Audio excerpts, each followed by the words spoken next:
जी दोस्तों, लेसन 88 के साथ गुलजार नदीम आपको खुशामदीद कहता है। मौजू खुश खती मार्कर वाली और हर्फ तोए तोए के साथ दूसरे हर्फ जोड़ने का तरीका यानी कि लफ्ज़ बनाने का जो अंदाज है वो मैं आपको बता रहा हूँ।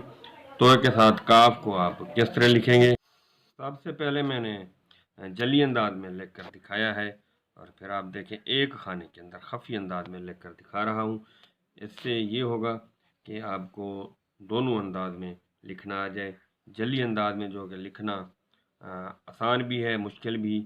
आसान इसलिए कि जब इसके खद व खाल समझ आ जाए तो फिर लफ्ज़ का वजूद बेहतर बनता है। खद व खाल समझ ना आए तो फिर लफ्ज़ जो है भद्दा बनता है। वीडियो नंबर 1 में देख रहे हैं तोय के साथ लाम का जोड़, यानी कि ये यूं देखा जाए तो दो बराबर अलिफ है और नीचे दायरा है। और वीडियो नंबर 2 में आप देख रहे हैं तोय और वाव का जोड़। तोय और वाव का जो जोड़ है ये काफ, इसका सिरा जो है वो काफ की तर्ज का है। तो आपने इसी को सामने रख कर लिखना है। ये तोय और हा, ये दूसरा अंदाज है जो तोय की निचली सतह पे इसको जो मुदव्वर अंदाज बनाकर और नीचे एक सीधी लकीर खींचेंगे और फिर आगे जाकर मद बनाएंगे। ये तोय और हा का जो जोड़ है ये बन जाएगा। ये आप देख रहे हैं वीडियो नंबर 1 में तोय और लाम का जो जोड़ है वो मैं बनाकर आपको दिखा रहा हूँ। तोय और लाम को इस तरह लंबा नहीं खींचेंगे, ये गलत होगा। तो आपने इसी अंदाज में तोय और लाम को एक कद के फासले पर लिखना है। तो ये आप देख रहे हैं तोय और मीम का जोड़, यानी कि वीडियो नंबर 1 में तोय और मीम का जो जोड़ है ये, यानी कि जो दो सतरें हैं इनके दरमियान तो आएगा लेकिन जो मीम की कशिश है वो नीचे आएगी।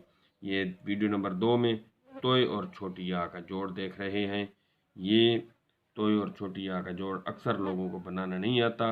ये तोय का जो, ये तोय की जो नीचे वाला जो इसका वजूद है इससे थोड़ी सी आगे करके तोय की गुलाई बनेगी तो ये तोय और छोटी या का जोड़ बन जाएगा।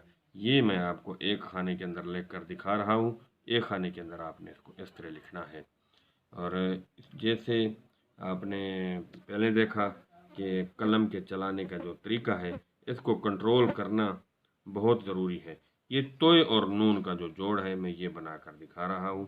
तोय और नून को, तोय और नून का अंदाज यानी कि जिस तरह तोय और लाम को जोड़ते हैं इसके ऊपर उठान होती है, यानी कि दो अलिफ बनते हैं लेकिन इसके दो अलिफ नहीं बनेंगे, नीचे गुलाई आएगी। तो इसको आप गौर से देखें और अपनी प्रैक्टिस जारी रखें और कमेंट से ज़रूर नवाजिएगा। तो गुलजार नदीम आपसे इजाज़त चाहता है, तो मेरे चैनल को सब्सक्राइब करते रहें और इंशाअल्लाह आपको ऐसे ही ट्यूटोरियल पुरमग्ज़ आपको मिलते रहेंगे। तो अल्लाह हाफ़िज़।